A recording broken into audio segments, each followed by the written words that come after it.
ভোটের আগে কল্পতরু মুখ্যমন্ত্রী। রাজ্য বিধানসভার অন্তর্বর্তীকালীন বাজেটে মুখ্যমন্ত্রীর দুহাত ভরা অনুদান পেয়েছে রাজ্যবাসী। বেড়েছে লক্ষ্মীর ভান্ডার প্রকল্পে অনুদান। যুবকদের জন্য যুব সাথী প্রকল্পের ঘোষণার পাশাপাশি একাধিক ক্ষেত্রে অনুদান দিয়েছেন মুখ্যমন্ত্রী। বাজেটে এই অনুদান বৃদ্ধির পর মুখ্যমন্ত্রীকে ধন্যবাদ জানাতে গোপীবল্লভপুর বাজার এলাকায় মিছিল করল তৃণমূল। মিছিলে সাধারণ মহিলাদের উপস্থিতি ছিল চোখে পড়ার মতো। প্রায় হাজার খানেক মহিলাকে নিয়ে শনিবার বিকেলে হয় তৃণমূলের মিছিল। উপস্থিত ছিলেন ঝাড়গ্রাম জেলা তৃণমূলের সাধারণ সম্পাদক রঞ্জিত মহাকুল, সত্যরঞ্জন বারিক, শিক্ষক নেতা দীনবন্ধু মহাকুল, গোপীবল্লভপুর ৫ নম্বর অঞ্চল তৃণমূলের সভাপতি বিশ্বজিৎ ঘোষ প্রমুখ। এদিন তৃণমূলের মিছিলটি পুরো গোপীবল্লভপুর বাজার পরিক্রমা করে হাতিবাড়ি মোড়ে হয় পথসভা। কর্মসূচি থেকে জনমুখী বাজেটের জন্য মুখ্যমন্ত্রী মমতা বন্দ্যোপাধ্যায়কে ধন্যবাদ জানান তৃণমূলের নেতারা।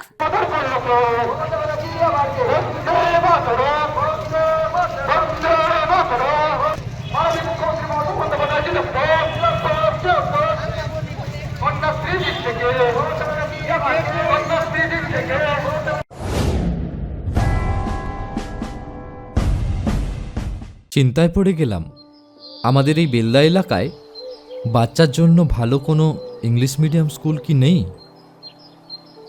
চিন্তা করছো কেন? আমি তো কালকেই টিভিতে দেখলাম, আমাদের কাছেই তো রয়েছে সেন্ট আর্নল্ডস স্কুল। আপনি কি আপনার সন্তানের জন্য সঠিক স্কুল খুঁজছেন? আপনার সন্তানের মজবুত বা সঠিক ভিত গড়ে তুলতে আজই চলে আসুন বেলদার সেন্ট আর্নল্ড স্কুল।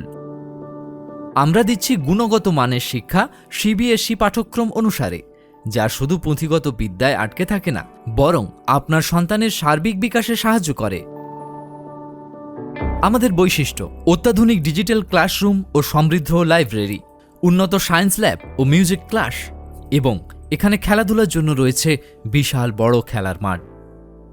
আরও বিশদে জানতে যোগাযোগ করুন Saint Arnold school, Amdan post, Khatnagar, district Paschim Medinipur.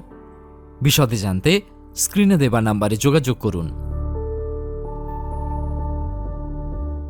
নিজেকে আপডেট রাখতে ফলো করুন সানন্দা নিউজ।